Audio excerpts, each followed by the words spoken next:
ఆదికాండము 1వ అధ్యాయము 31వ వచనాన్ని చదువుకొని ప్రార్థన పూర్వకంగా వాక్య ధ్యానంలోనికి వెళ్దాం. ఆదికాండము 1వ అధ్యాయము 31వ వచనం. దేవుడు తాను చేసినది యావత్తును చూచినప్పుడు అది చాలా మంచిదిగా నుండెను. అస్తమయమును ఉదయమును కలుగగా 6వ దినమాయెను. తలలు వంచండి, ప్రార్థించుదుము. మా మంచి కాపరి, కృపగల దేవా, యేసుక్రీస్తు ప్రభువా, నీ నామానికి కృతజ్ఞతా స్తోత్రములు చెల్లించుచుంటున్నాం. ఉదయకాల సమయములో నీ బిడ్డలముగా నీ మందిరానికి వచ్చి స్తుతిస్తూ ఆరాధిస్తూ పాటల ద్వారా కొనియాడి ఉంటున్నాం. తోడుగా ఉన్నందుకు వందనాలు. ఈ వాక్య ధ్యానంలోనికి మేము వెళ్తూ ఉంటుండగా మీ ఆత్మను తోడుగా ఉంచండి. అర్థం చేసుకోవడానికి నీ ప్రియ బిడ్డలకు మంచి మనసును దయచేయండి. గ్రహించే హృదయాన్ని దయచేయండి. జీవితానికి అన్వయించుకునే భాగ్యము దయచేయండి.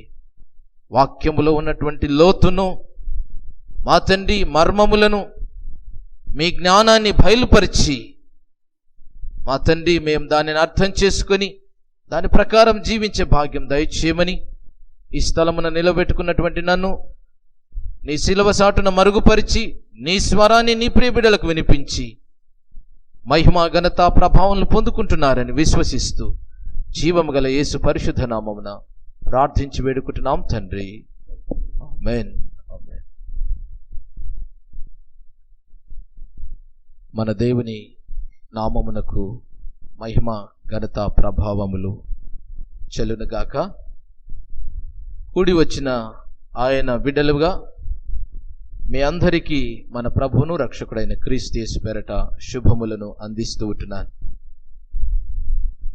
దేవుని ప్రియులారా, మరి గడిచిన కాలమంతా కూడా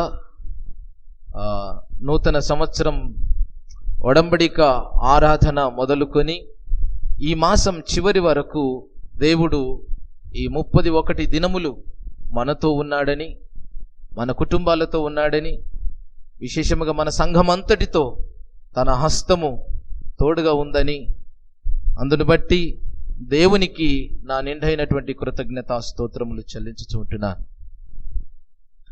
స్నేహితులారా, ఈ దినమున మనకివ్వబడినటువంటి అంశము, మన పంచాంగం ప్రకారం మనకివ్వబడినటువంటి అంశము సృష్టి యొక్క మంచితనం, గుడ్నెస్ ఆఫ్ క్రియేషన్.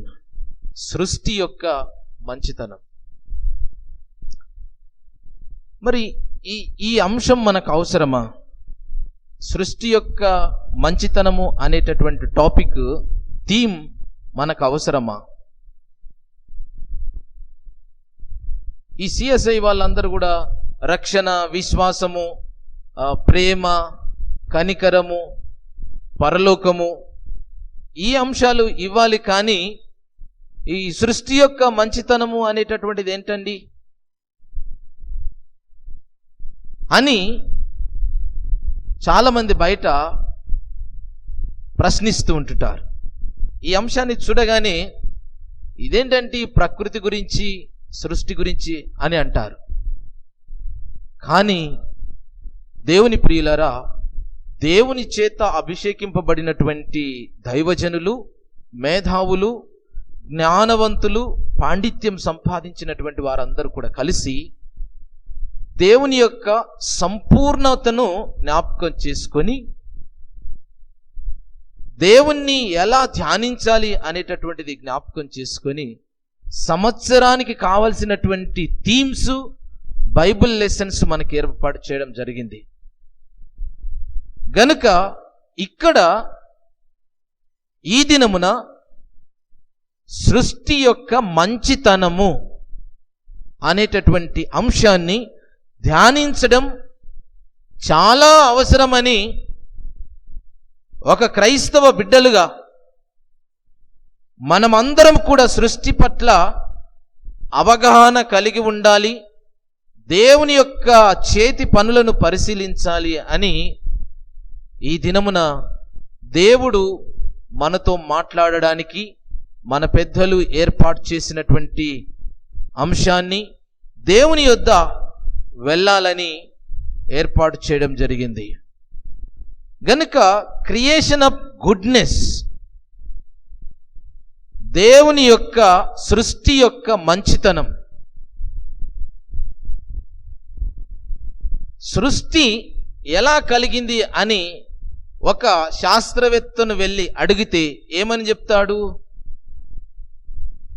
ఒక శాస్త్రవేత్తను వెళ్ళి అడిగితే ఏమని చెప్తాడు? How did creation form? ఏం చెప్తాడు? టీచర్స్ ఉన్నారు కదా, మీరు ఇక్కడ చెప్పాలి. ఏమని చెప్తాడు ఒక శాస్త్రవేత్తను అడిగితే? ఎలా ఏర్పడింది?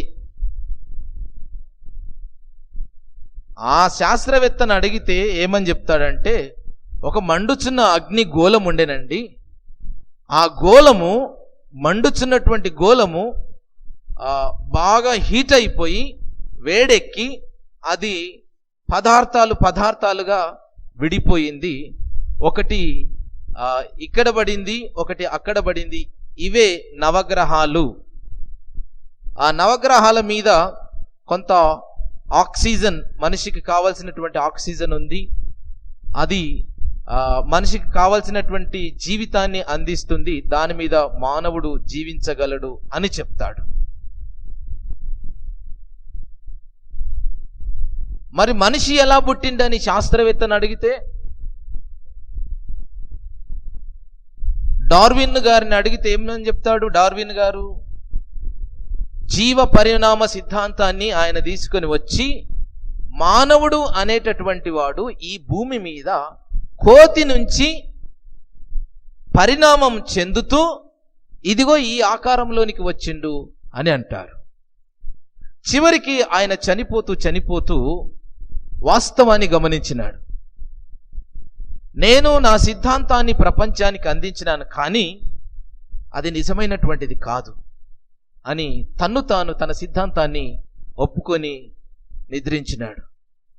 ఆయన ఏమన్నాడంటే, మానవుడు కోతి నుంచి వచ్చినటువంటి వాడు అని అంటాడు. అలా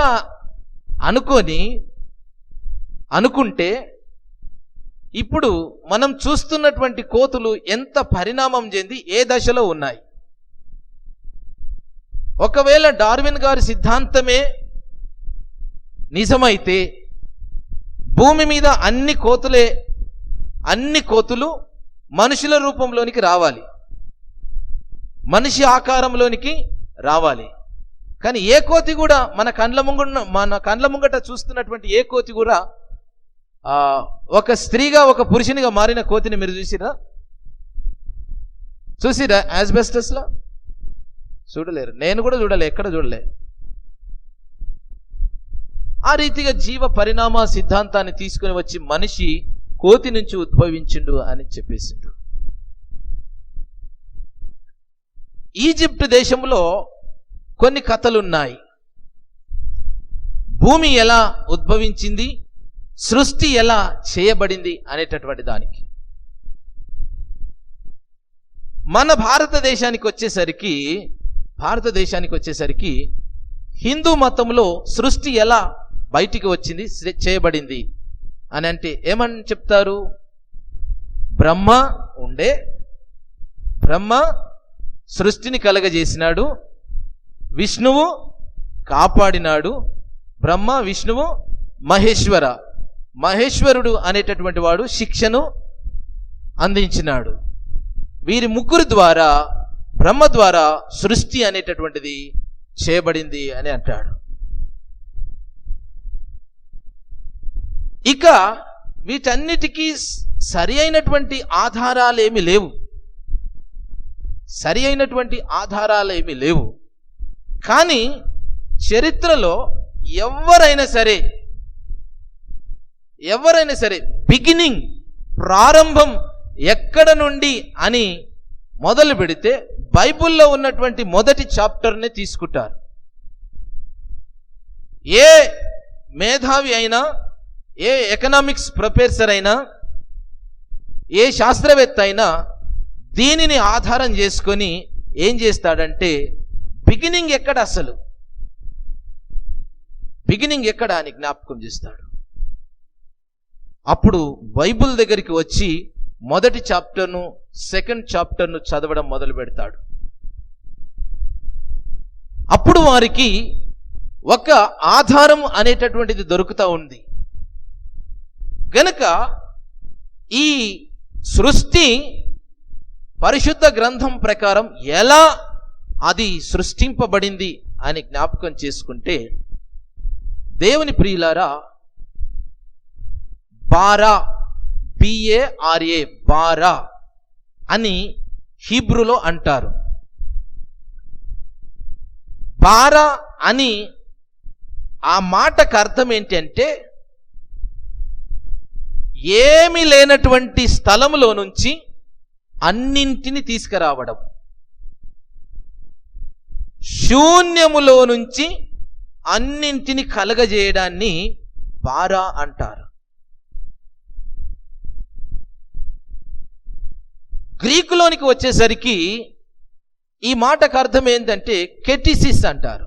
కెటిసిస్ అంటే శూన్యములో ఉన్నటువంటి సృష్టిని ఒక దైవత్వము చేత, దైవ శక్తి చేత, దైవ మాట చేత దానిని ఒక సిస్టమాటిక్ లోనికి తీసుకొని రావడం అనేటటువంటి మాటను కెటిసిస్ అనేటటువంటి గ్రీకు పదము నుంచి దాని అర్థం మనం తెలుసుకొనవచ్చు. గనుక మొట్టమొదట ఈ దీనినంతటిని కూడా మనం జ్ఞాపకం చేసుకుంటే, దేవుడు ఎలా దీని మీద ఉన్నాడు, దేవుడు దీనిని ఎలా కలగజేసినాడు అని ఆలోచన చేస్తే, మొదటి అధ్యాయం మొదటి వచనాన్ని చూడండి.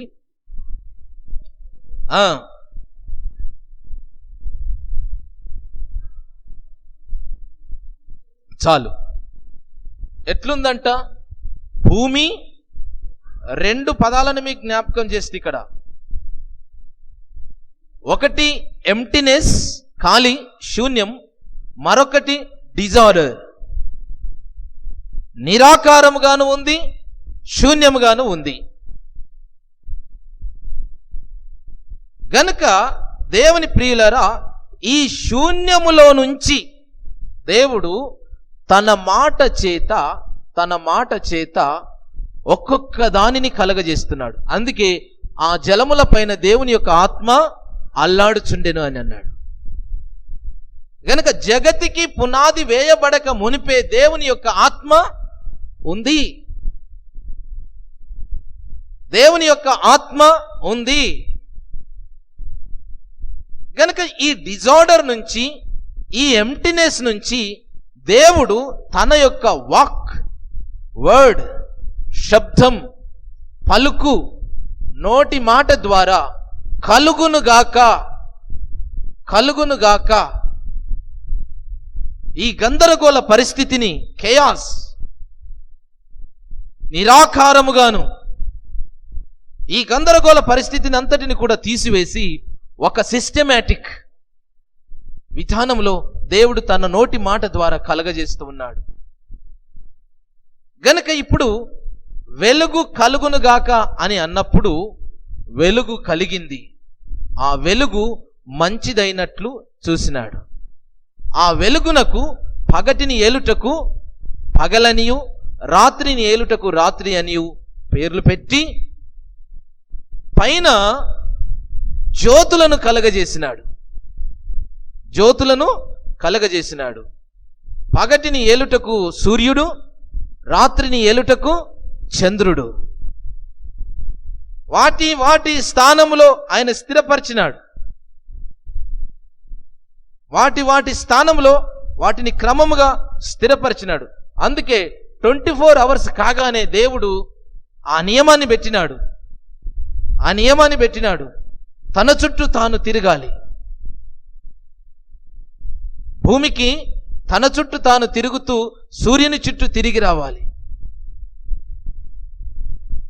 పగలు రాత్రి ఎలా ఏర్పడుతుందండి? ఈ భూమిని ఎవరు దింపుతున్నారండి?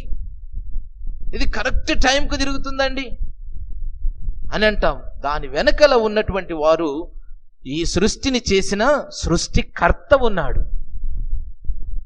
అలా దేవుని ప్రియులారా, 6 దినములు 6 దినములు సూర్య చంద్ర నక్షత్రములు ఆరిన నేల మీద జలములు, జలములలోని జలచరములు, ఆ తరువాత భూమి మీద విత్తనములిచ్చే చెట్లు, ఆ చెట్ల తరువాత జంతువుల అనంతరం మనిషిని కలుగజేసినాడు. గనక చాలా చక్కగా ఆయన ప్రతిరోజు, మనకు రోజు అని ఇవ్వబడింది, కానీ మనం ఒక మాట జ్ఞాపకం చేసుకోవచ్చు. ఆయన మందిరములో ఒక దినము గడుపుట 1000 దినముల కంటే శ్రేష్టం. మన ఆలోచన ఒక దినములో ఇది కలగజేసిందని మనం ఎప్పుడు ఊహించకూడదు. ఆయనకు ఒక దినం 1000 సంవత్సరాలతో సమానం. గనుక ఒక సిస్టమేటిక్గా తయారు చేసి మానవుని యొక్క మనుగడ ఈ భూమి మీద సాగించడానికి, మానవుని యొక్క జీవితం ఈ భూమి మీద సాగించడానికి ముందుగానే సూర్య చంద్ర నక్షత్రాలను, ఆక్సిజన్ను, చెట్లను, జంతువులను, జలచరములను, భూమి మీద ప్రాకే ప్రతి పురుగును, ప్రతి జీవిని, ఆ తదనంతరం మానవుణ్ణి కలుగజేసి ఈ సృష్టిలో ఒక చిన్న భాగముగా ఉంచినాడు. మనమే కాదు, మన సృష్టి అంత అంటే.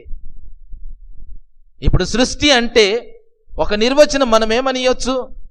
సృష్టికి నిర్వచనం ఏమనియొచ్చు? సూర్యుడు, చంద్రుడు, నక్షత్రాలు, గుట్టలు, చెట్లు, లోయలు, నదులు, సముద్రాలు, జలచరాలు, జంతువులు మరియు మానవుడు, వీటన్నిటి యొక్క సమ్మేళనమే సృష్టి. ఒక్క నిర్వచనం ఇవ్వచ్చు మనం. అంటే అందులో మనం ఎంత భాగం? ఒక చిన్న భాగం.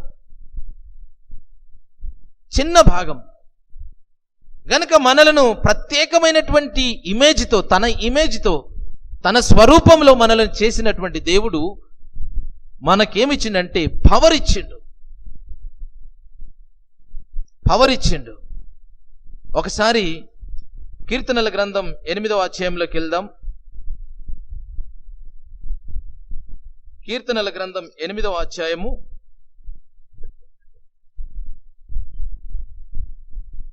5వ వచనం. దేవుని కంటే వానిని కొంచెము తక్కువ వానిగా చేసి ఉన్నావు, మహిమా ప్రభావములతో వానికి కిరీటము ధరింపజేసి ఉన్నావు, నీ చేతి పనుల మీద వానికి అధికారం ఇచ్చి ఉన్నావు.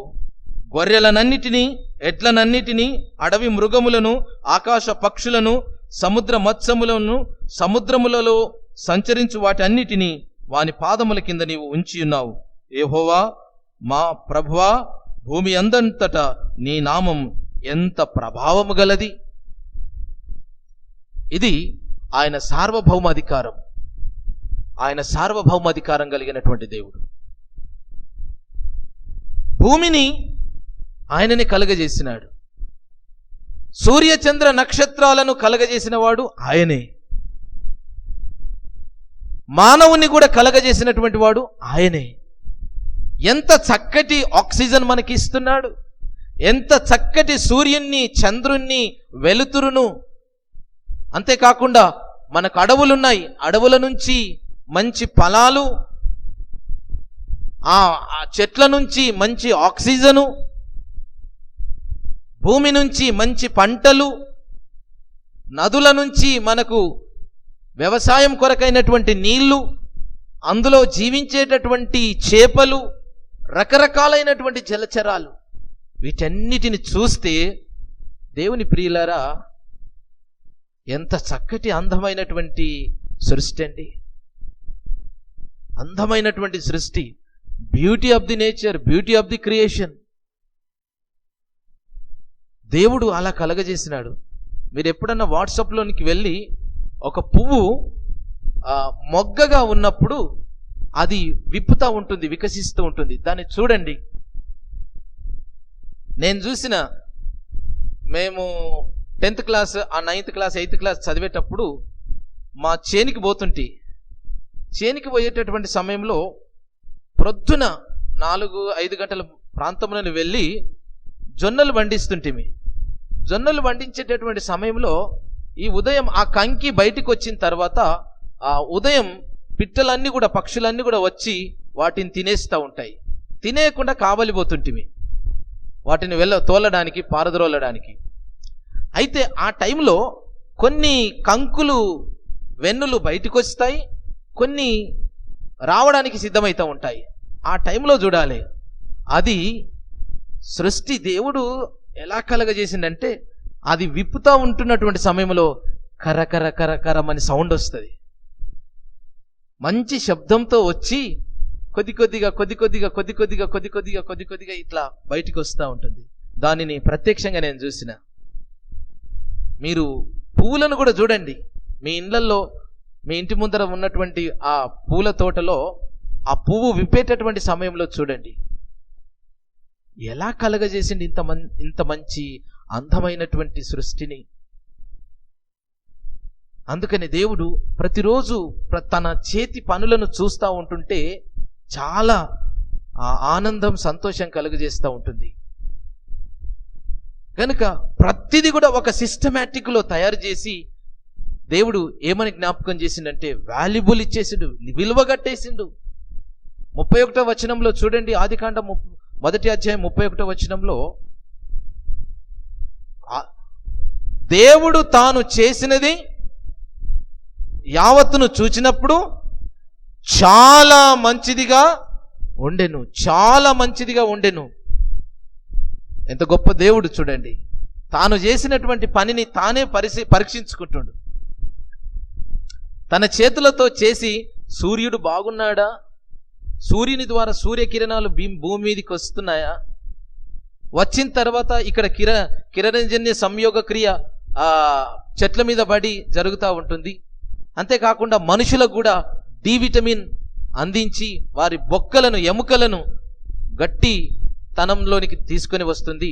సూర్యకిరణాలు మనిషి మీద పడితేనే మనిషి కొంచెం యాక్టివ్గా ఉంటాడు. సూర్యకిరణాలు మనిషి మీద పడకపోతే యాక్టివ్నెస్ ఉండడు, డల్గా ఉంటాడు, డిసీజ్ వచ్చినటువంటి వానిగా ఉంటాడు. గనక సూర్యుని చూసిండు, చంద్రుని చూసిండు, సమస్తాన్ని చూసిన తర్వాత తన్ను తాను పరీక్షించుకుంటున్నాడు. నేను ఎంత మంచి కార్యములు చేసినాను, చాలా మంచిదిగా ఉన్నది అని తనకు తాను ఆత్మలో సంతోషపడుతున్నాడు.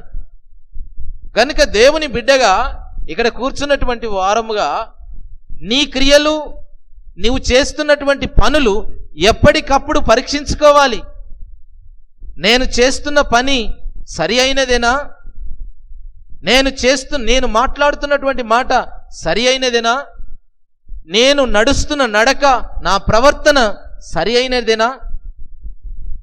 సాక్షాత్తు సార్వభౌమాధికారం కలిగినటువంటి సర్వశక్తిమంతుడైనటువంటి క్రీస్తు ప్రభుల వారే, దేవుడే తాను చేసినటువంటి ప్రతి దానిని పరీక్షించుకుంటూ, స్వీయ పరీక్ష చేసుకుంటూ, అది మంచిదా చెడ్డదా, అది మంచిదా చెడ్డదా, మంచిదైతేనే ఎస్టాబ్లిష్ చేసిండు, చెడ్డదానిని తీసివేసిండు, చేయలేడు.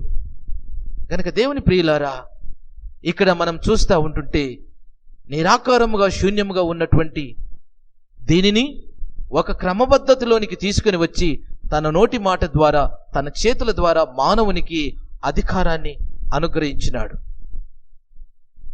అందుకే మొదటి మాట నేనేం జ్ఞాపకం చేస్తా అంటే, సృష్టి దేవుని యొక్క మహిమను వివరించుచున్నది. Creation reveals glory of God. దేవుని యొక్క మహిమను ప్రకటించుచున్నది. దేవుని యొక్క ఉన్నతమైనటువంటి ఆ అందమైనటువంటి స్థితిని, ఆయన గ్లోరీని ప్రకటించుచూ ఉంటుంది. చూడండి 19వ కీర్తన 1వ అధ్యాయం చూడండి. 19వ కీర్తన 1వ అధ్యాయం 1వ వచనం. ఆకాశములు దేవుని మహిమను వివరించుచున్నవి, అంతరిక్షము ఆయన చేతి పనిని ప్రచురపరచుచున్నది. పగటికి పగలు బోధ చేయుచున్నది, రాత్రికి రాత్రి జ్ఞానము తెలుపుచున్నది. ఆకాశములు, అంతరిక్షమును, దేవుని యొక్క చేతి పనులను ఆలోచన చేయండి. ఈ నక్షత్రాలను గురించి చదివేటటువంటి శాస్త్రాన్ని ఏమంటారు? ఆస్ట్రాలజీ అంటారా? ఆస్ట్రానమీ అంటారా?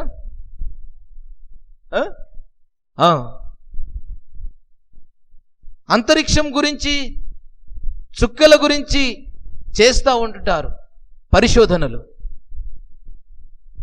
కానీ దేవుని ప్రియులారా, జ్ఞానము అనేటటువంటిది అది కాదు. జ్ఞానము అనేటటువంటిది దేవుని ఎరుగుటయే జ్ఞానం, దేవుని తెలుసుకోవటమే జ్ఞానం. గనుక దాని గురించి ప్రయత్నం చేస్తూ ఉంటుంటే మనిషి యొక్క జీవితము సరిపోవడం లేదండి. సరి అయినటువంటి రిపోర్ట్, సరి అయినటువంటి సమాచారం ఇవ్వలేకపోతున్నాడు. గనుక దేవుని యొక్క చేతి పనులు ఎంత అద్భుతములు, ఎంత అందమైనటువంటి కార్యములు. గనుక దేవుని యొక్క చేతి పనులు ఆయన మహిమను వివరించుచున్నవి. ఆయన భూమిలో గనులు పెట్టినాడు. గనులు తవ్విన కొద్దీ ఆ కోల్బెల్ట్ ఏరియాలకు పోతే, సింగరేణి ప్రాంతంలోనికి పోతే ఎక్కడ తవ్వినా బొగ్గే వస్తుంది. ఎవరు పెట్టిండ్రండి ఇవన్నీ? ఎలా కలిగిందండి? వాళ్ళందరూ అనుకుంటుండొచ్చు, కానీ దేవుడు చాలా గొప్పవాడండి అని ఆ కార్మికులు, బొగ్గును తీసే కార్మికులందరూ కూడా అనుకుంటుండొచ్చు. దేవుడు చాలా గొప్పవాడండి, ఇందులో గుప్తం చేసి పెట్టిండు ఖనిజాలను. ఎంత గొప్ప దేవుడండి!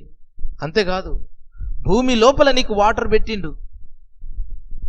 ఆకాశముల పైన, మేఘముల పైన దేవుడు నీకు వాటర్ను పెట్టిండు. దానికి నియమాన్ని నియమించిండు.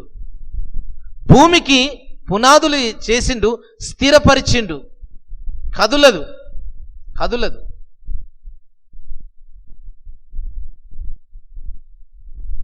గనక ఇట్లా మీరు ఒకసారి దేవుని యొక్క చేతి పనులను, చెట్లను చూడండి, పక్షులను చూడండి, రాకు పురుగులను చూడండి, సమస్తాన్ని ఎంత బ్యూటీ, అందమైనటువంటి సృష్టిని దేవుడు కలగజేసిండు. ఈ అందమైనటువంటి సృష్టి దేవుని యొక్క మహిమను ప్రకటించుచున్నది. గనుక ఇందులో దేవుడు నీ కొరకు ఆక్సిజన్ ఉంచిండు.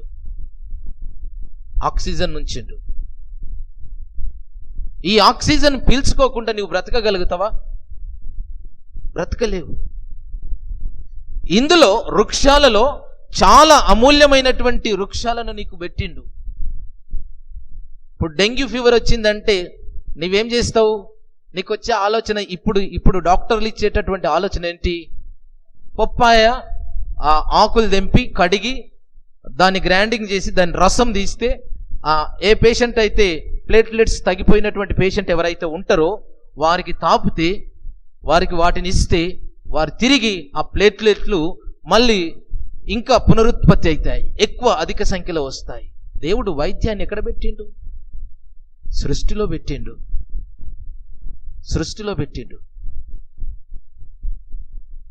మేము చిన్నగా ఉన్నప్పుడు, మీరు కూడా పెద్ద మనుషులు చాలా మంది ఉన్నారు కనుక మీరు కూడా చిన్నగా ఉన్నప్పుడు మీ మమ్మీ డాడీ వాళ్ళు మీకు జలుబేస్తే ఏం పెడతా ఉంటే వాళ్ళు? జిందదిల్మాస్ కదా, జిందదిల్మాస్ ఆకు తెంపి దాన్ని రసం చేసి ఈ ముక్కు కాడ పెట్టి అనమంటుండే. అది ఔషధంగా వెళ్ళిపోతుండే. అయ్యో, దేవుని యొక్క చేతి పనులు నీకు ఆరోగ్యాన్ని ఇస్తున్నాయి. ఔషధం రూపంలో ప్రతి మొక్క నీకు ఉపయోగపడుతుంది ఔషధంగా. అంతేకాదు, నీ జీవనానికి, నీ మనుగడకు, మానవుని యొక్క మనుగడకు ఆహారముగా పండ్ల చెట్లనిచ్చినాడు. వృక్ష ఫలములున్నాయి. ఏ చెట్టు దగ్గర నిలబడ్డా నువ్వు తెంపుకొని తినొచ్చు. ఏ చెట్టును నీ ఇంట్లో నాటినా నీకు మంచి ఆక్సిజన్ అందించేస్తుంటది. ఏ పుష్పాన్ని నీవు నాటినా నీకు సువాసనను అది వెదజల్లుతూ ఉంటుంది. గనుక దేవుని ప్రియులారా, సృష్టి దేవుని యొక్క మహిమను ప్రకటించుతూ ఉంటుంది. దానిని మనం దేవునిగా, దేవుని ప్రియులముగా, దేవుని యొక్క బిడ్డలముగా మనం అర్థం చేసుకొని సృష్టి పట్ల మన యొక్క విధానాన్ని కొనసాగించాలి. అందుకే దేవుని ప్రియులారా, ఇంత మంచి సృష్టిని అందించి అది నాకు ఇచ్చుచున్నటువంటి మంచితనము, అది నాకు ఇచ్చుచున్నటువంటి గాలి, అది నాకు ఇచ్చుచున్నటువంటి వనరులు, అది నాకు ఇచ్చుచున్నటువంటి నీడ, సమస్తాన్ని దేవుడు నా కొరకు చేసినాడు, నా మనుగడ కొరకు చేసినాడు అని చెప్పేసి ఈ సృష్టి అంతటిలో కొంచెం మానవుణ్ణి తక్కువ వానిగా చేసి ఏం చెప్తున్నాడంటే, మానవునికి మొదటి మానవుడైనటువంటి ఆదాముకు అవ్వకు ఒక బ్లెస్సింగ్ ఇచ్చిండు. 28 ఆదికాండం 1వ అధ్యాయం 28వ వచనంలో ఒక బ్లెస్సింగ్ ఇచ్చిండు. దేవుడు వారిని ఆశీర్వదించెను, ఎట్లనగా మీరు ఫలించి అభివృద్ధి పొంది విస్తరించి భూమిని నిండించి దానిని లోబర్చుకొనుడి. సముద్ర చేపలను, ఆకాశ పక్షులను, భూమి మీద ప్రాకు ప్రతి జీవిని ఏలుడని దేవుడు వారితో చెప్పెను. చాలు. ఇక్కడ ఏమైపోయిందంటే, ఈ 28వ అధ్యాయం వచనంలో ఏలుడి అంతేకాకుండా లోబర్చుకొనుడి అని ఈ 2 మాటలను ఉన్నది ఉన్నట్టుగా తీసేసుకున్నాడు. ఏదెను వనములో దేవుడు ఆదామునకు ఏం అప్పగించిండంటే పవర్ ఇచ్చిండు, అధికారం ఇచ్చిండు. అధికారం ఇచ్చి బాధ్యతను అప్పగించిండు.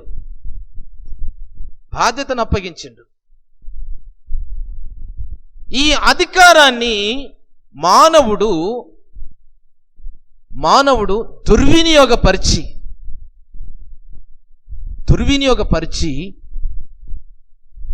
దానిని లోబర్చుకొని దాని ఏలుతూ తనకు అధికారం ఉన్నదని చెప్పేసి ఈ పవర్ నాకు అందించినాడని జ్ఞాపకం చేసుకొని దీనిని ఏలుమన్నాడు గనుక సంపూర్ణంగా ఏలడం మొదలుపెట్టినటువంటి వాడు ఏం చేస్తున్నాడంటే, బాధ్యతయుతంగా వ్యవహరించవలసినటువంటి మానవుడు దాని పట్ల బాధ్యత రహితంగా వ్యవహరించడం మొదలుపెట్టిండు. బాధ్యత రహితంగా వ్యవహరించడం మొదలుపెట్టినటువంటి మానవుని యొక్క మనుగడ ఇప్పుడు చాలా ప్రశ్నార్థకమైపోయింది. అందుకే దేవుని యొక్క సృష్టి ఏడుస్తుందండి, బాధపడుతుందండి, మూలుగుతుంది. సృష్టి నన్ను విమోచించండి, నన్ను రక్షించండి,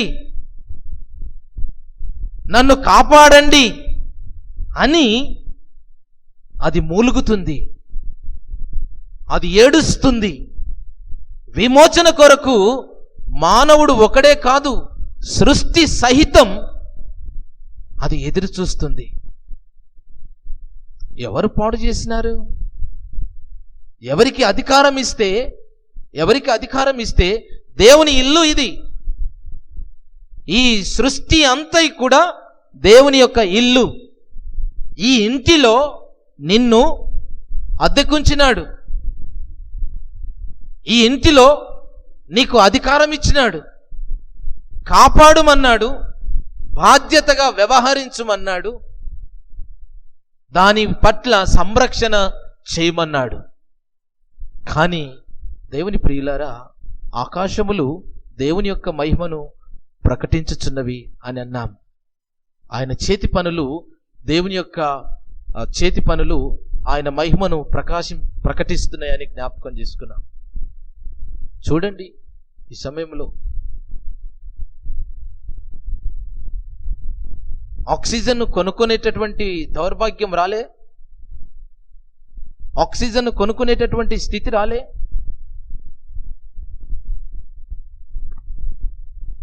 మీరు బొగ్గు గనులలో చూస్తూ ఉంటుంటే మనం ఎక్కడికి పోతామంటే అండర్ గ్రౌండ్లోకి వెళ్తాం. అనిపిస్తుంది, నాకు ఒక్కొక్కసారి అనిపిస్తుంటుంది, అది కూర్చున్న చెట్టును, కూర్చున్న మండను, కూర్చున్న కొమ్మను కొట్టేసుకున్నట్టే అనిపిస్తుంది. కింద లేయర్ అట్లనే ఉంటుంది, కింద దవ్వుకుంటా పోతుంటాం. అది అనుకోకుండా ఎప్పుడో టప్మని కూలింది అనుకో, అది ఎడ కూర్చున్నట్టు కొమ్మ యొక్క యువతల బంధు కూర్చొని యువతల బంధు కట్ చేసుకున్నట్టున్నది. కూర్చున్న కొమ్మను మనమే కొట్టేసుకున్నట్టున్నది. పొల్యూషన్ చూడండి, ఈ దినమున ఢిల్లీలో ఒక యాక్సిడెంట్ జరిగిందంట. ఒక యాక్సిడెంట్ జరిగితే అందులో 10 మంది చనిపోయినరు, 12 మంది గాయపడ్డారు. దీనికి కారణం ఏంటంటే అక్కడ ఉన్నటువంటి పొల్యూషన్. ఆ పొల్యూషన్ ద్వారా వెహికల్ కనబడడం లేదు. వెహికల్ కనబడడం లేదు, వచ్చేసి గుద్దుకోవడము, చనిపోవడం జరుగుతూ ఉంటుంది. హైదరాబాద్లో ఒక 2-3 సంవత్సరాల క్రితము ఒక మాట నేను జ్ఞాపకం చేస్తా. జీవ వైవిధ్య సదస్సు అనేటటువంటిది ఒకటి జరిగింది. అవునా? మీరు అప్డేట్ ఉంటారని నేను అనుకుంటాను. జీవ వైవిధ్య సదస్సు. ఈ జీవ వైవిధ్య సదస్సులో ఆ శాస్త్రవేత్తలు, దేశ నాయకులు అందరూ కూడా ఏమి ఆలోచన చేసిరంటే, ఏ జీవి అంతరించిపోయింది, ఏ జీవి అంతరించిపోయింది. ఒకప్పుడు పండిన పంటను తీసుకొని వచ్చి ఇంటి ముందర ఆ ధాన్యమును ఎండబోస్తూ ఉంటుంటే ఊర్లో ఉన్నటువంటి పిచ్చుకలు, బర్డ్స్, ఇవన్నీ వచ్చి తినేవి. ఇప్పుడు నువ్వు అదే విత్తనాలను, అవే రాసిని పోయి ఎండబోసి కూర్చొనబెట్టు, ఆ పిచ్చుకలు ఇప్పుడు కనబడాయి. మరి ఎక్కడ పోయినాయి? అంతరించిపోయినాయి. ఎట్లా అంతరించిపోయినాయి? సెల్ టవర్స్ వచ్చినాయి కదా, సెల్ టవర్స్ నుంచి రిలీజ్ అయ్యేటటువంటి రేడియేషన్స్ ఉన్నాయి కదా, ఆ రేడియేషన్స్కు అవి తట్టుకోలేవు గనుక ఎక్కడో ఒక దిక్కున అవి చనిపోవడం, అవి మాయమైపోవడం అనేటటువంటి జరిగింది. మీరు కప్పలను చూడండి. ఊర్లలో వర్షాలు పడంగానే పెద్ద పెద్ద కప్పలు వస్తుండే కదా, దాన్ని ఏమంటాము? దొండ్రి కప్పలు అంటుంటే కదా. ఈ కప్పలు వచ్చేసి ఆ ఉదయం లేవగానే రాత్రిలో సౌండ్లో కూడా బెక్క అంటుండే.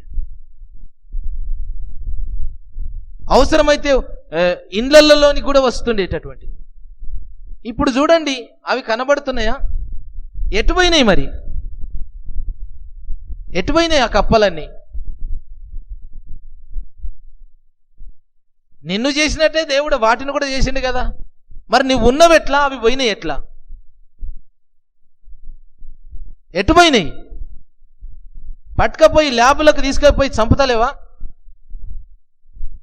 బైపీసీ, ఎంపీసీ అని చెప్పేసి ఆ ల్యాబ్లోకి తీసుకొని పోయి దాన్ని కోసేసి ఆ జాతి అంతా కూడా అంతరించిపోయింది. ఊర్లల్లో వడ్ల పిట్టె అనేటటువంటిది ఒకటి ఉంటుండే, మంచిగా ఇట్లా దాని ముక్కు చాలా సువ్వగా ఉంటుండే. అది భూమిని పొడుస్తూ ఉంటుండే, చెట్టును పొడుస్తూ ఉంటుండే. ఇట్లా కనబడుతుందా? అది లేదు, అంతరించిపోయినాయి. అందుకే జీవ వైవిధ్య సదస్సు అనేటటువంటి హైదరాబాద్లో ఏర్పాటు చేసినప్పుడు దేవుని ప్రియులారా, వాళ్ళు ఒక లిస్ట్ ఇచ్చినారు. ఈ పక్షి జాతి, ఈ జలచరాల జాతులు అన్ని కూడా అంతరించిపోవడానికి మానవుని యొక్క బాధ్యత రహితమైనటువంటి జీవితమే, మానవుని యొక్క నిర్లక్ష్యమే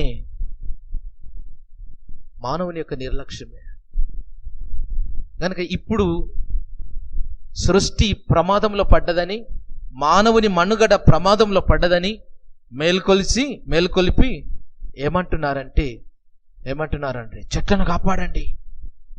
చిప్కో ఉద్యమం, సుందర్లాల్ బహుగుణ, జమ్మూ కాశ్మీర్, ఢిల్లీ, ఉత్తరప్రదేశ్ ఈ ప్రాంతంలో వాళ్ళు ఏమంటున్నారు, మానవ మనుగడ చాలా ప్రమాదంలోనికి వెళ్తుంది అని చెప్పేసి కొంతమంది జ్ఞానం కలిగినటువంటి వారు, కొంతమంది తెలివి కలిగినటువంటి వారు భవిష్యత్తును చూసి భవిష్యత్తులో వచ్చేటటువంటి తరాలకు వాతావరణాన్ని మనం కాపాడాలి అని చెప్పేసి సుందర్లాల్ బహుగుణ చిప్కో ఉద్యమం మొదలుపెట్టి చెట్టును గట్టిగా కౌగిలించుకొని ఏమంటుండంటే, చంపితే మొదట మమ్ములను చంపండి, తర్వాత చెట్టును నరకండి. ప్రభుత్వాలు కూడా కనులు తెరిచిపోయినాయి, మనం ప్రమాదంలో ఉన్నాం గనుక హరితహారము అనేటటువంటిది తీసుకొని రావాలి, చెట్లను విరివిగా నాటాలి. వాతావరణం యొక్క పరిస్థితి అంతా కూడా మారిపోయింది, భూమి వేడెక్కుతుంది, గ్లోబల్ వార్మింగ్ అయిపోయింది, ఈ ప్లాస్టిక్ వాడకం ఎక్కువైపోయింది, ఈ రసాయనాలు పరిశ్రమల ద్వారా విడుదలయ్యేటటువంటి రాసాయనిక పదార్థాలు గాలిలోనికి వస్తున్నాయి, భూమిలోనికి వస్తున్నాయి, నీళ్ళలోనికి వెళ్తున్నాయి. గనుక ప్రకృతి అంతా కూడా, దేవుడు చేసినటువంటి ఈ అందమైనటువంటి సృష్టి అంతా కూడా పాడైపోయింది. ఆకాశము అంతయి కూడా పాడైపోయింది. ఓజోన్ పొర చిల్లులు పడుతూ ఉంటుంది.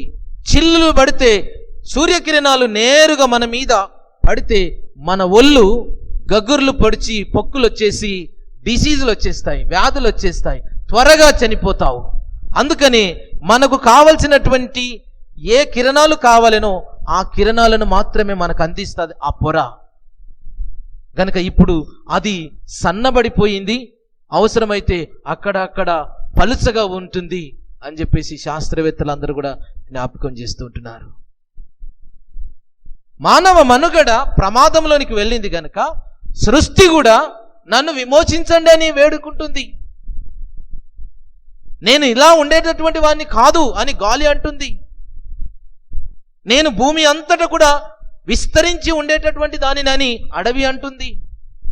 నేను స్వచ్ఛమైనటువంటి నీరునండి, నన్ను కలగజేసినప్పుడు, దేవుడు నన్ను కలగజేసినప్పుడు నేను ఇలా లేనండి, నాలో చాలా మంది నా పిల్లలు ఉన్నారండి అని నీళ్లు మాట్లాడుతున్నాయి. నా కడుపులో చాలా జలచరాలను, తిమింగలాలను, చేపలను, రకరకాలైనటువంటి వాటిని నా కడుపులో పెట్టుకున్నానండి, నేను ఇలా ఉండలేనని అన్ని నీరు కూడా ఏడుస్తూ ఉంది.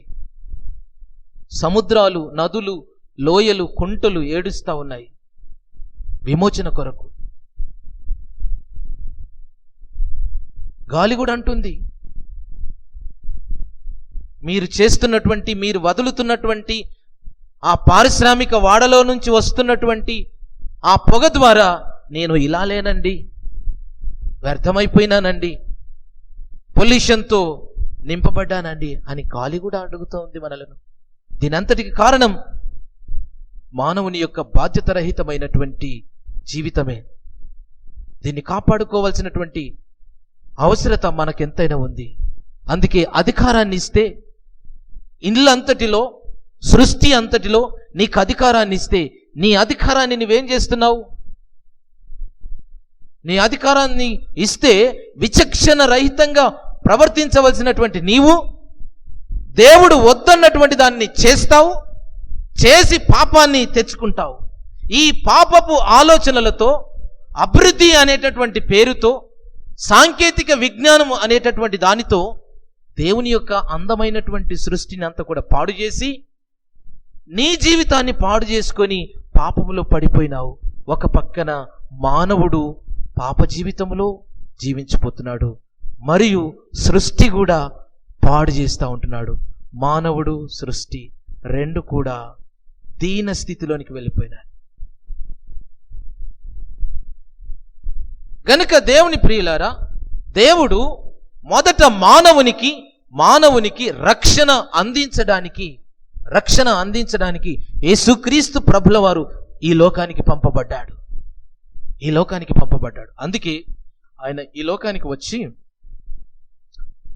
పశువుల పాకలో పుట్టిండు. పశువులు ప్రకృతిలో, సృష్టిలో ఒక భాగం. జంతువుల మధ్యన, పశువుల మధ్యన ఆయన పుట్టినాడు.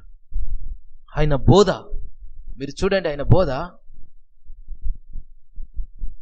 మనం చదువుకున్నటువంటి పాఠమును జ్ఞాపకం చేసుకుంటే, పరిశీలన చేస్తే మత్తయి సువార్త 6వ అధ్యాయం 8 నుంచి 13 వరకు మనం చదివినాం.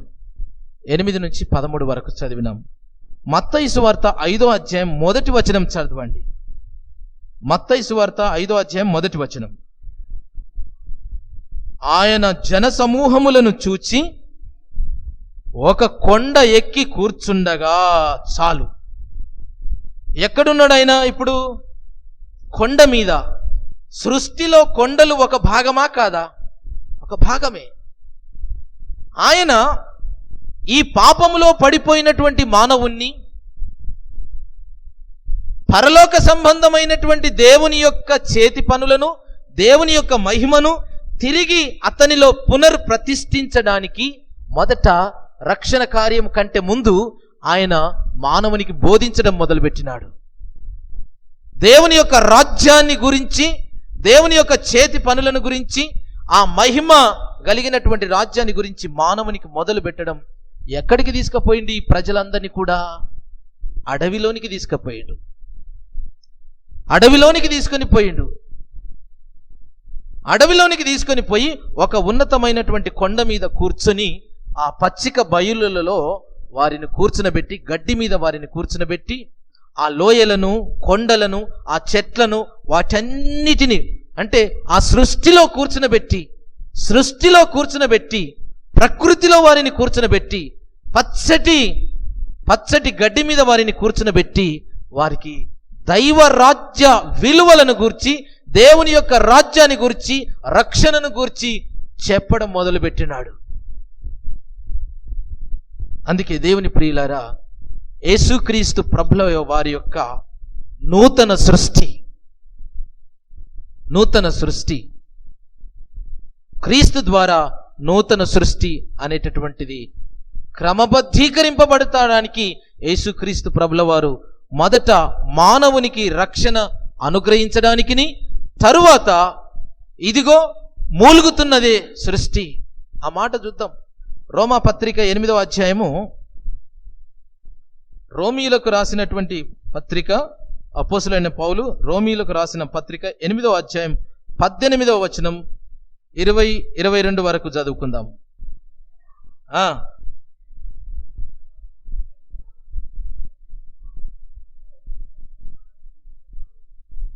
దేవుని కుమారుల ప్రత్యక్షత కొరకు సృష్టి మిగుల ఆశతో తేరి చూచుచు కనిపెట్టుచున్నది.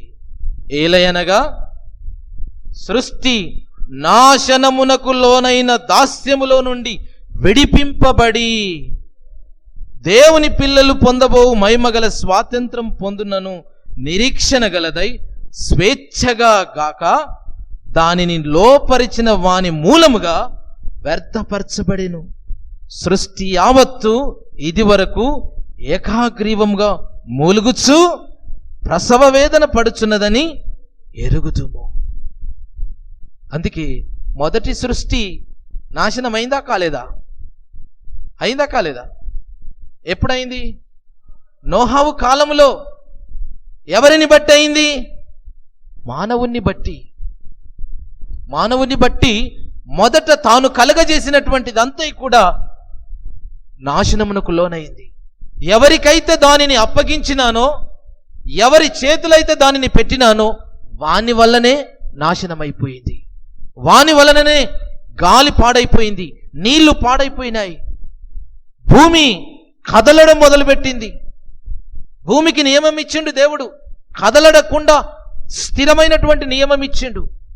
కానీ మానవుని యొక్క పనులను బట్టి షేక్ అవుతుంది, ఎర్త్ షేక్ అవుతుంది, భూకంపాలు వచ్చేస్తున్నాయి.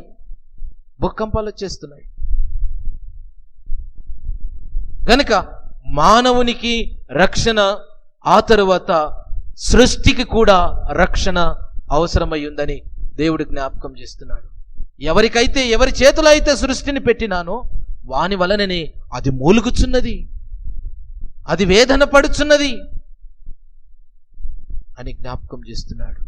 కనుక దేవుని ప్రియులారా, దేవుడు యేసుక్రీస్తు ప్రభుల వారు ఈ లోకానికి వచ్చి కొండ మీద కూర్చొని ప్రజలనందరినీ కూడా జ్ఞాపకం చేస్తున్నాడు. పరలోక ప్రార్థన జ్ఞాపకం చేస్తున్నాడు. ఏమని? పరలోకమందున్న మా తండ్రి, నీ నామము పరిశుద్ధ పరచబడును గాక, నీ రాజ్యము వచ్చును గాక. ఆయన రాజ్యం ఈ పొల్యూషన్తో కాదు, ఈ అడవుల నరికివేతతో కాదు. ఆయన రాజ్యం ఆయన చేసినటువంటి సమయంలో ఎంత మంచి ఆయన చేతి పనులు, ఆయన ఇల్లంతటిని పాడు చేసినటువంటి వారంగా మనం ఉన్నాం. ఆజ్ఞను అతిక్రమించి పాపము చేసి పాపాన్ని ద్వారా వచ్చేటటువంటి ఆ జీవితాన్ని కలిగి సృష్టిని కూడా మరణానికి, దాస్యానికి లోను చేసేసేసినాం. అది కూడా ఏడుస్తూ ఉంది. విమోచన కొరకు రక్షణ కొరకు యేసుక్రీస్తు ప్రభుల వారు ఈ లోకమునకు వచ్చి తన శిష్యులనందరినీ కూడా ఏర్పాటు చేసుకున్నాడు. జనసమూహములు ఆయనను వెంబడించుచుండగా ఆ ప్రకృతికి, ఆ సృష్టికి, ఆయన బోధలకు ఎంత దగ్గరి సంబంధం ఉందో చూడండి. గనుక ఆయన పాఠశాల అదే, ఆయన కళాశాల అదే. మనం ఒక గదిలో ఉంటాం, కానీ ఆయనకు ఆకాశమే, ఆయనకు నేలనే, ఆయనకు ప్రకృతే పాఠశాలగా, కళాశాలగా ఉండి తనను వెంబడిస్తున్నటువంటి శిష్యులకు, శిష్యురాన్లకు బోధిస్తూ ఉన్నాడు. పరలోకమందున్న మా తండ్రి, నీ నామం పరిశుద్ధ పరచబడును గాక, నీ రాజ్యము వచ్చును గాక అని చెప్తూ, దేవుని ప్రియులారా, అందులో ఏమంటున్నాడంటే, మా అనుదిన ఆహారము మాకు దయచేయము. ఆహారం ఎక్కడి నుంచి వస్తుందండి? ఎక్కడి నుంచి వస్తుంది ఆహారం? భూమిలో నుంచి వస్తుంది. భూమిలో నుంచి వస్తుంది. పటంచెరువు దగ్గరికి వెళ్ళి చూడండి. పటంచెరువు దాటిన తర్వాత ఆ ముత్తంగి ప్రాంతంలో left side, right side factories ఉంటాయి చూడండి. వాళ్ళు అందులో నుంచి వదిలేటటువంటి పదార్థాలన్నీ కూడా భూమి మీద ఉన్నాయి. ఒక్క గడ్డిపోస కూడా మొదలవదు. చిన్న గడ్డిపోస కూడా, వర్షాకాలంలో కూడా ఆ గడ్డిపోస కూడా మొలవదు. ఎందుకు? అందులో సారం లేదు. అందులో లవణాలు, క్షారాలు క్షీణించిపోయినాయి. మంచి మంచి అడవులు కొట్టివేయబడ్డాయి. భూమి అంతా కూడా పాడు చేయబడింది. అదంతా కూడా నిస్సారమైపోయింది. పండది.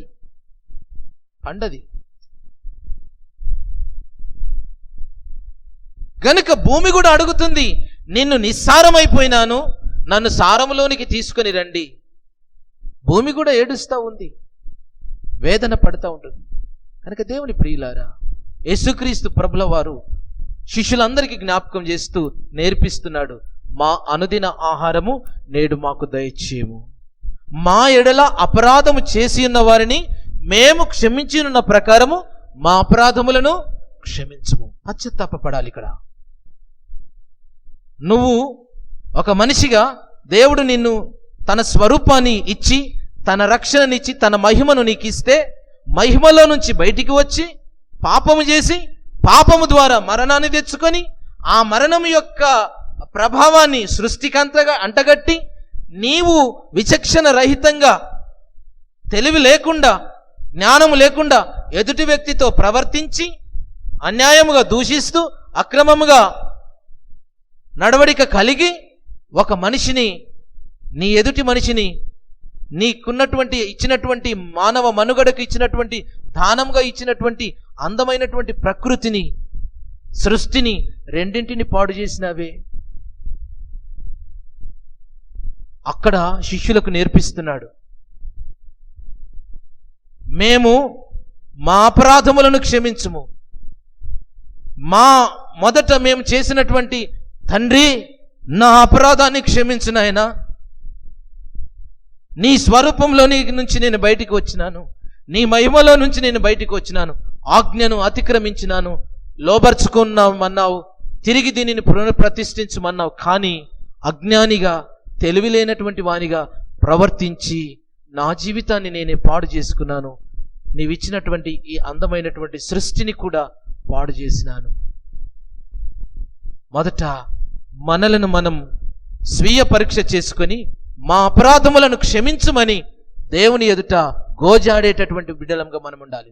రెండవది, మన ఎదుటి వ్యక్తులను కూడా క్షమించమని అడిగేటటువంటి మనస్సు ఉండాలి. ఈ రక్షణ సృష్టికి కూడా అవసరమని దానికి కూడా మనం దేవుని ఎదుట గోజాడాలి. అందుకే ఒక క్రైస్తవ లోకముగా, ఒక క్రైస్తవ బిడ్డగా, ఒక క్రైస్తవ కుమార్తెవుగా, కుమారునిగా ఇక్కడ మనం చేయవలసినటువంటిది ఏందో తెలుసా? మన పిల్లలకు చెట్లను గూర్చి చెట్ల ప్రయోజనాల గురించి, నీరును గూర్చి నీటి ప్రయోజనం గురించి, భూమిని గూర్చి భూ ప్రయోజనం గురించి, ఆకాశములు చంద్ర నక్షత్ర మండలముల గూర్చి, మనం జీవించుచున్నటువంటి ఈ ప్లానెట్, దీని గురించి మన పిల్లలకు మన ఇంట్లో బోధించాలి, మన సండే స్కూల్లో బోధించాలి, మన యూత్ మీటింగ్లో బోధించాలి, మన ఉమెన్స్ డిపార్ట్మెంట్లో బోధించాలి, మన మెన్స్ ఫెలోషిప్లో బోధించాలి. అప్పుడు ఏమైతుంది తెలుసా? చర్చిలో ఉన్నటువంటి ప్రతి వారు ఒక అవగాహనలోనికి వచ్చి, దేవుడు నా కొరకే వీటన్నిటిని కలగజేసినాడు గనుక నేను బాధ్యతగా ప్రవర్తించాలి, నేను బాధ్యతగా జీవించాలి. ఒకవేళ నేనే పాడు చేస్తే నా మనుమన్లు, నా మనుమరాన్లు, నా కుమారులు ఈ భూమి మీద జీవించడం ప్రశ్నార్థకంగా మారిపోతుందని వారికి తెలియచేయాలి. మానవ మనుగడ ఒక కాలం వచ్చేసరికి మానవ జాతి కూడా సంపూర్ణంగా అంతరించిపోతుందని జ్ఞాపకం చేయాలి. అందుకనే 900 చిల్లర సంవత్సరాలు బ్రతికినటువంటి మానవుడు, ఆ మానవుని యొక్క జీవితం ప్రతి సంవత్సరం తగ్గించుకుంటూ ఇప్పుడు ఎంత వరకు వచ్చింది? 60 years వరకు వచ్చింది. 900 సంవత్సరాల పైచిలుకు బ్రతికినటువంటి మానవుని యొక్క జీవితం, ఆయుష్కాలం ఎందుకు తగ్గించుకుంటూ రాబడింది? నీవు ఏర్పాటు చేసుకున్న నీ చుట్టుపక్కల వాతావరణం, నీ సరౌండింగ్ ప్లేసెస్. అందుకే మన యాస్బెస్టస్ చర్చి ప్రాంగణాన్ని చూస్తే చెట్లున్నాయి, పొద్దున లేచి వస్తే పక్షులు ఇక్కడ కూర్చుంటాయి, రకరకాలైనటువంటి పక్షులు వలస వస్తాయి, సేద తీర్చుకుంటాయి, మళ్ళీ ఎగిరిపోతుంటాయి. ఇది ఒక అందమైనటువంటి దేవుని యొక్క సృష్టి.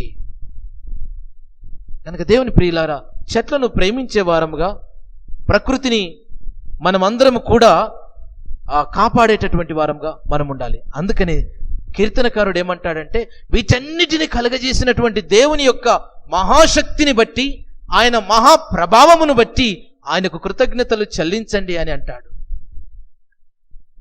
అందుకనే సింహాసనము ఆయన, ఆకాశం ఆయన సింహాసనము, భూమి ఆయన పాదపీఠం. ఆకాశం ఆయన సింహాసనము, భూమి ఆయన పాదపీఠము. దేవుని ప్రియులారా, ఆయన చేతి కార్యాలు, ఆ చేతి కార్యాలను చూసి సార్వభౌముడైనటువంటి క్రీస్తును ఆరాధించాలి, స్తుతించాలి, రక్షించాలి, ఆ మహిమను చూడాలి. అందుకే జగతికి పునాది వేయబడక మునిపే నేను మిమ్మల్ని ఏర్పాటు చేసుకున్నానని పౌలు భక్తుడు ఎఫెసీ పత్రికలో రాస్తాడు. ఆ మాట జ్ఞాపకం చేసి నేను ముగిస్తాను. ఎఫెసీలకు రాసినటువంటి పత్రిక 1వ అధ్యాయము 7వ వచనం. దేవుని కృపా మహాద్వైశ్వర్యమును బట్టి ఆ ప్రీనియందు ఆయన రక్తం వలన మనకు విమోచనము, అనగా మన అపరాధములకు క్షమాపణ మనకు కలిగి ఉన్నది. కాలము సంపూర్ణమైనప్పుడు జరగవలసిన ఏర్పాటును బట్టి ఆయన తన దయా సంకల్పం చొప్పున తన చిత్తమును గూర్చిన మర్మమును మనకు తెలియజేసి, మనకు సంపూర్ణమైన జ్ఞాన వివేచము కలుగుటకు ఆ కృప మన ఎడల విస్తరింపజేసెను. ఈ సంకల్పమును బట్టి ఆయన పరలోకములో ఉన్నవే గాని భూమి మీద ఉన్నవే గాని సమస్తమును క్రీస్తునందు ఏకముగా సమకూర్చవలెనని తనలో తాను నిర్ణయించుకొని యేసుక్రీస్తు ప్రభుల వారిని ఈ భూమి మీదకి పంపించినాడు. అందుకే ఆ కొండ మీద కూర్చొని పరలోక సంబంధమైనటువంటి విషయాలను గూర్చి జ్ఞాపకం చేస్తున్నాడు. నీ చిత్తం, నీ రాజ్యం ఈ భూమి మీద దిగివచ్చునుగాక, నెరవేర్చునుగాక అని అంటున్నారు. ఎవరు నెరవేరుస్తారు? దేవుని యొక్క యేసయ్య రక్తంలో కడగబడినటువంటి బిడ్డలు, రక్షణ పొందుకున్నటువంటి బిడ్డలు, దేవునికి భయపడి జీవించేటటువంటి బిడ్డలు, వారు దేవుని యొక్క చిత్తాన్ని నెరవేర్చేటటువంటి వారంగా ఉంటాం. కనుక దేవుని ప్రియులారా, ఆయన రాజ్యాన్ని భూమి మీద స్థాపించాలి. ఆయన మహిమను, ఆయన మంచితనాన్ని సృష్టిలో చూస్తూ కాపాడుతూ దేవుని యొక్క రెండవ రాకడ కొరకు మనమందరం సిద్ధపడాలని జ్ఞాపకం చేస్తుంటున్నాడు. అలాంటి కృప పరిశుద్ధాత్మ దేవుడు మనందరికీ సహాయం చేసి నడిపించును గాక. ఆమేన్. దయగల తండ్రి, కృపగల దేవ, విత్తబడిన పరిశుద్ధ వాక్యాన్ని మా తండ్రి ఎకలాజికల్ పర్స్పెక్టివ్లో, పరిసరాల విజ్ఞాన దృక్పథంలో, సృష్టి అందలి సమస్తమును కలగజేసిన నీ హస్తమును, నీ జ్ఞానమును, నీ మహిమను అర్థం చేసుకుని మరొక కోణములో నీ సన్నిధికి చేరేటటువంటి వారముగా ఈ దినమున మాకు అందించినటువంటి వాక్య జ్ఞానాన్ని బట్టి, నీ సన్నిధిని బట్టి నీకు వందనాలు చెల్లిస్తూ, వినిన వాక్యమును మా తండ్రి హృదయంలో దాచుకొని అనుగుణంగా ప్రవర్తించి జీవించి క్రమమైనటువంటి జీవితాన్ని కలిగి నేను మహిమపరిచే బిడ్డలముగా మమ్మల్ని ఉంచుమని యేసు దయగల నామములో ప్రార్థించి వేడుకుంటున్నాం తండ్రి. ఆమెన్.